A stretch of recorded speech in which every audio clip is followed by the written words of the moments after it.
Hey, welcome back to Small Couch Reviews, everybody. It's your boy Sam. It's your boy Joby.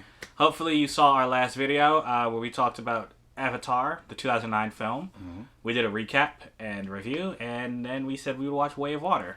This is that video. Yep. So let's talk about this second movie, which in my opinion is a lot like the first.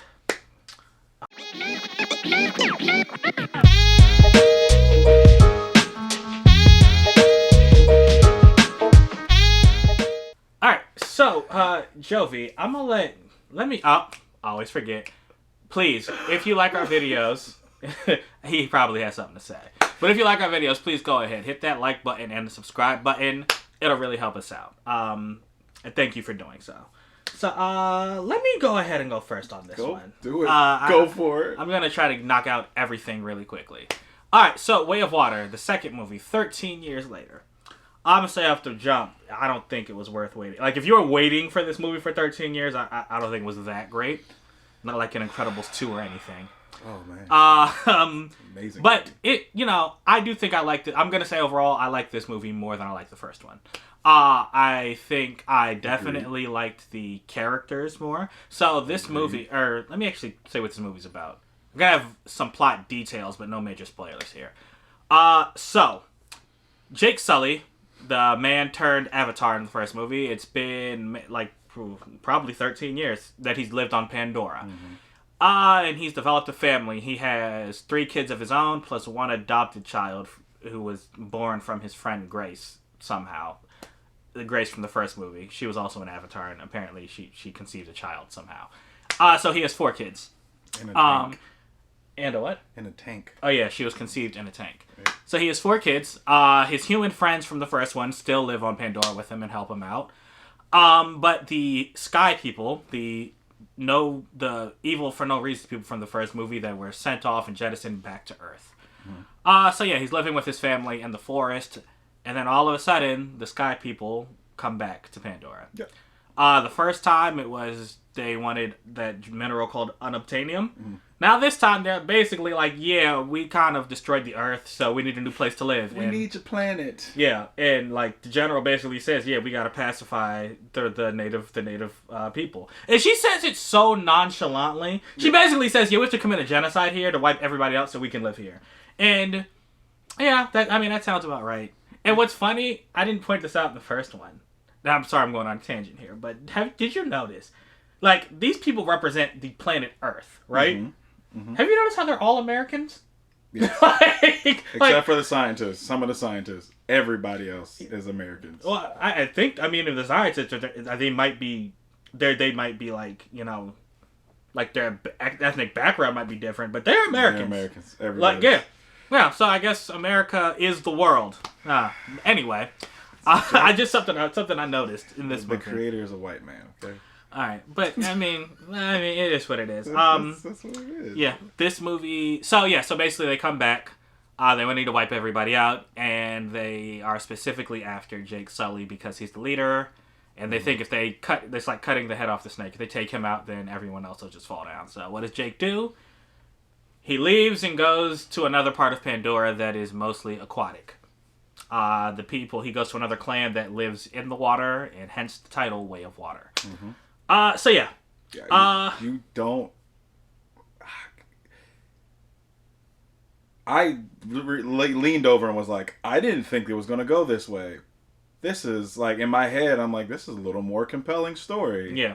Because the previews make you think, oh, they just like go down the street, and it's just some water there. Yeah, no. So that's what I was saying. Yeah. That's what the movie did. You're introduced to a new culture here. Yeah. It's totally different from the first one, which I think one of the strong things about the first one, you're introduced to a culture. Yeah. So you meet the water Na'vi.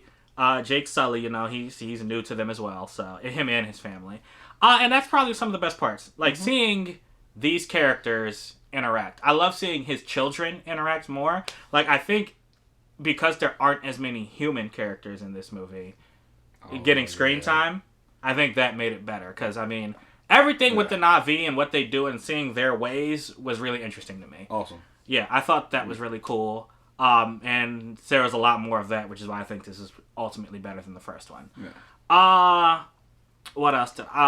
like the first one, the main star here was the visuals. I mean, I don't know. Like, James Cameron says it, but, like, seeing is believing. Like, you don't see stuff like this. And this is a movie. It's just like, I remember when I watched 2001: A Space Odyssey. Wow, I just got goosebumps. By Stanley Kubrick. The visuals are crazy. And I remember I wanted, even though I hated that movie, which is a whole nother discussion, I wanted to see how he made it look like they were in space back when he shot this. So I actually watched behind the scenes. Okay. I only did that with Top Gun Maverick, and I'm going to do it with this movie. Because there are some scenes in this movie that, like, I don't know how they shot them. Like, I mean, like, it's like, there are some things where you're like, that has to be CG. But then there are other things where it's like, that can't be CG. How did you do this? Like, like when it's underwater, it's phenomenal. Oof. I don't know how he shot it, and I'm gonna have to look it up. Like, it's gonna stay on my mind. Without spoilers, that's when you've said it. When they're underwater, man, like, that's like a whole hour of the movie is underwater. Yeah, and that's incredible. That's a feat. Yeah. Honestly. Like, and you know what? And like the first movie, this follows the same kind of plot arc. You know, you introduced the problem very briefly at the beginning. Mm-hmm. Then you spend a whole lot of time with the Na'vi understanding their ways. Mm-hmm. And then the climax happens at the end. And that brings me to what I didn't really like. It was a little too similar to the first one, where you even have the same villain. And again, they're just people just unnecessarily cruel. Evil for no reason. Like, I don't care about their motivation. Right. And there's a lot of stuff happening. There are a lot of characters making decisions in this movie. I'll get into spoilers, but they make decisions that are contradictory to the point. Mm-hmm. So like the main villain, for example, like I said, they want to get rid of Jake Sully, but there's a point in this movie, Jake Sully he disappears, right? So like, then it should be done. So it's like, okay, you don't need to hunt him anymore. No. Why are you going after him? The movie expects us to, like, forget that.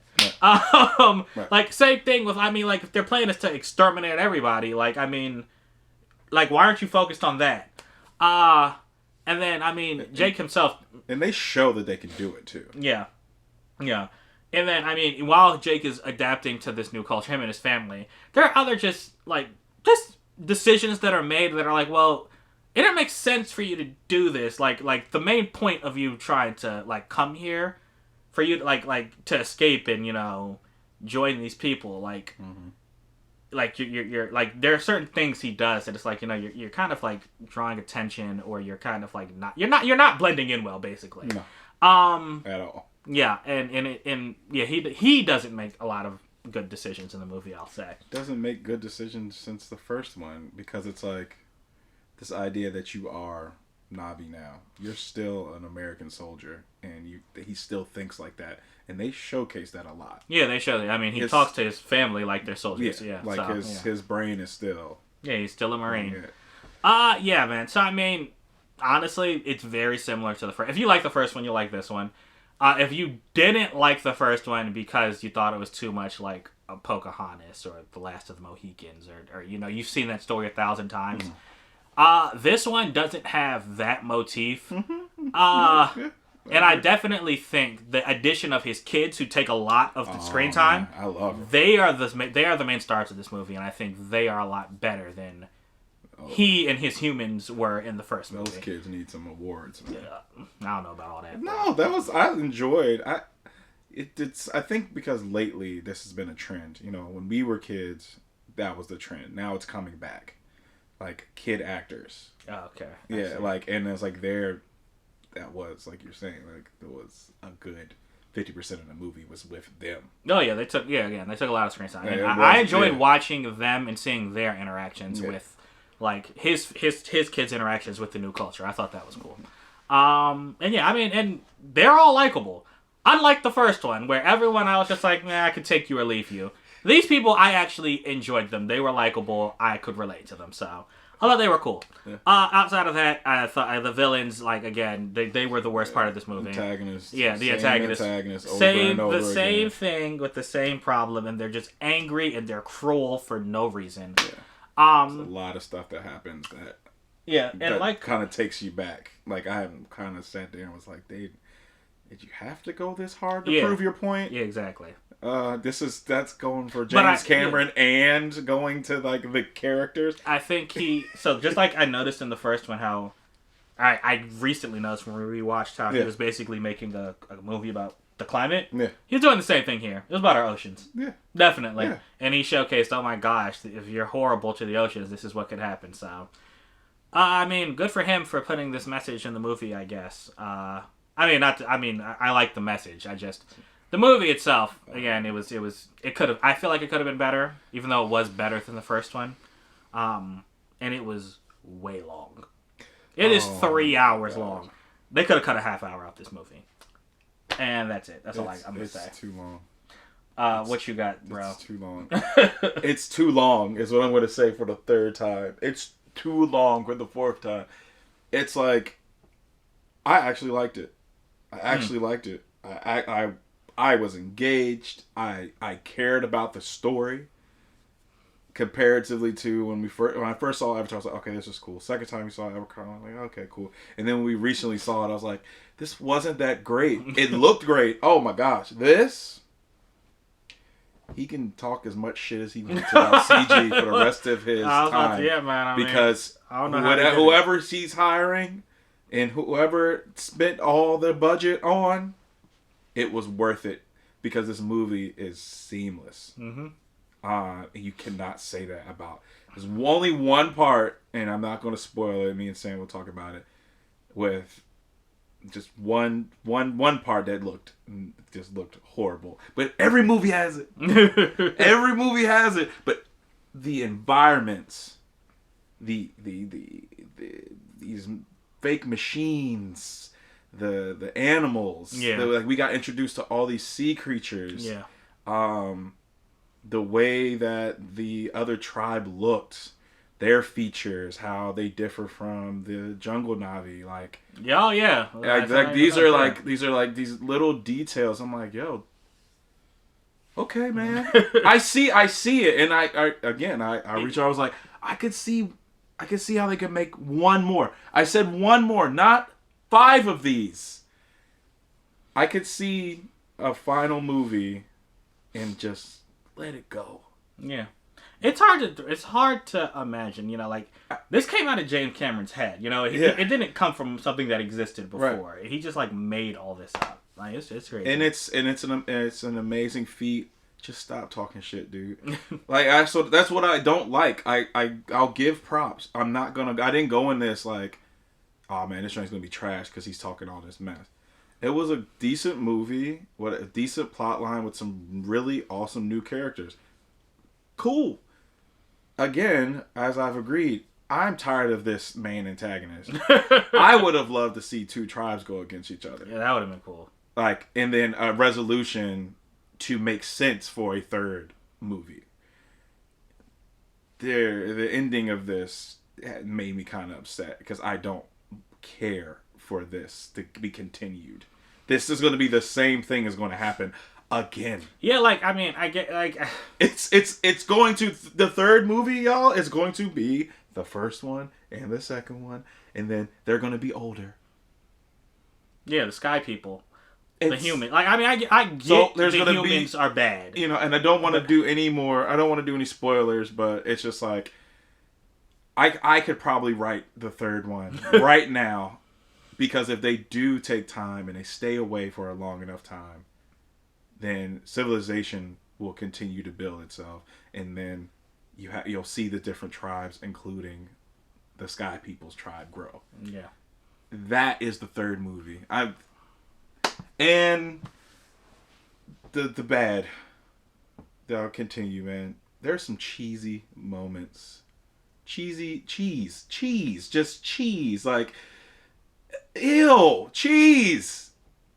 Somebody in the writer's room is cheesy, and I know people. I know the big time don't watch our stuff. Whoever wrote some of these lines, or you had an example. I don't want to say anything. I feel like this being a spoiler free, it's just I can't really. It's like you said, choices too. Okay. Choices that turn like you. Writing it to move the plot along, but not making sense. You see what I'm saying? Like, without giving me a line, that is the cheesiest part of this. I was like, you just did something, or you made the characters do something just so we can move to the next part. When in reality, you probably could have cut that whole scene of them making that decision, and we still would have been engaged. Right, or you probably should have, because, like, yeah. Like, I don't know. Characters contradicting themselves, I don't know. It's bad. It's not like the first one, like, again, even with all that, I think this is a better, I guess, narrative story than the first, but, like, this giant, like, this just okay, so and then my last thing, and I don't want to, like, I'm not tearing this apart, because, like I said, I actually enjoyed it. I had to pee the whole time. Yeah. And I think that was more mental, because it was annoying for him to say, if you can watch a Netflix movie or a Netflix series, you can watch my movie. It's not the same, because I can't pause that giant screen and go pee and come back. Like, we've paused the first one 3 times. Yeah. You know, that's not fair to say. And I were like, yo, there's people that can't hold their pee. They're kids. Kids are not going to be able to get through this movie. There was no kid in the theater with us this morning. 3.5 hours. Was it? You know what? So we saw a 9:45 show and we left at 1:15. And that's a long time. It's a long time. Yeah, that's a long time. I was just saying, because like, I mean, Black Panther was really long too. Black Panther was long, and I had to pee right after Black Panther too. And that's just because I was drinking something. Don't eat food, don't drink, don't do anything. You can get through it. So I will agree with that. Like, you can if you just do not put anything in your body. But it was like, probably the last hour. I was just like, yeah. Although, I guess the last hour is where a lot of people are probably going to, like, that's where all the action is, honestly. That's where, like, you know, the spending time with characters pretty much stops, and it's just, you know, it's just action. Hey. Just like the first one. And I'm not a big, like, I love action. I love great scenes and all that. I was engaged. I loved that. I mean, in reality, if it was edited down a little bit more, we would have missed some of that connection that we got in that end of the movie. Mm-hmm. The other stuff could have been... keep the whole last hour. Yeah. Yeah, I could say. Yeah, maybe. Keep the whole last hour. The first 2 could have been edited down to an hour. I don't see our hour and a half. I don't know. It was just too much. But very... Oh, man, it's beautiful. It's beautiful. Again, quote me. It's seamless. Yeah, that's right. It feels like we're like watching a nature documentary on another planet. Yeah, like, I mean, I know there are motion capture suits and all that. Oh yeah. I don't know how he did it. The way they dive into the water, it's like you said, we've said on the last review, we're watching another culture. Mm-hmm. He did his research, and he probably watched 1,000 divers dive. He probably watched people that are from, islands swim, and just how they just, when you live on an island or their lungs are totally different than ours. Because they're in the water all the time. Oh, I see what you're saying. Yeah, they've adapted better. They adapt. That's why they look different, and it's like there are cultures out there where they can breathe they can stay underwater for a long ass time, and I love that about it. So now at this point, I'm just going on. It's cool, y'all. It's cool. Yeah, it's a cool movie. It's cool, but again, we are in agreement. Same antagonist. Yeah, that's pretty weak. It's a pretty weak. We knew they're gonna come back. Yeah. Right, exactly. But it took them a long time to come back too. That also for me was just like it's dumb. It's stupid. And the way they come back is stupid. Like, yeah, there's a lot of dumbness that you have to get through in the beginning. Yeah. And then it's like if it's chronologically how he wrote it too, maybe when he first started writing the second script, he was just a little tired or just a little lazy from the first one. And then it was like, all right, well, let me make this a little more dynamic. Because the movie does. And again, the culture and family in this one, man, it it hit home for me. Nah, yeah, you again, you feel get a much better connection to these characters than you did in the first. Family, man. Then that's it for me. Yeah, I mean, total agreement. So I mean, unlike the first one, I actually can see I can see myself watching this one again. Mm-hmm. And I think it has more. Let me say, I think it has more rewatchability than the first one, in my opinion. Most definitely. So I would give this one. If I gave the first one a 3.5, I'd probably.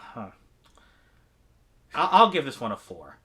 It barely touched a 4 for me. But yeah, I'll give it that one. Like the antagonist was not it was really bad, and the visuals are like 3 of those points, honestly. But yeah, that's what I'd give it. Visuals 3, character development 1. That's a 4. Okay. All right, guys. So yeah, your small couch review score is a 4 out of 5 for Avatar: Way of Water. All right. So let us know what you thought about it. If you watched it, let us know if you think this is better than the second, or better than the first one, I should say. Yeah, right down there in the comments, guys. We'd love to hear from you. So thanks for watching, and until next time, we out. Deuces.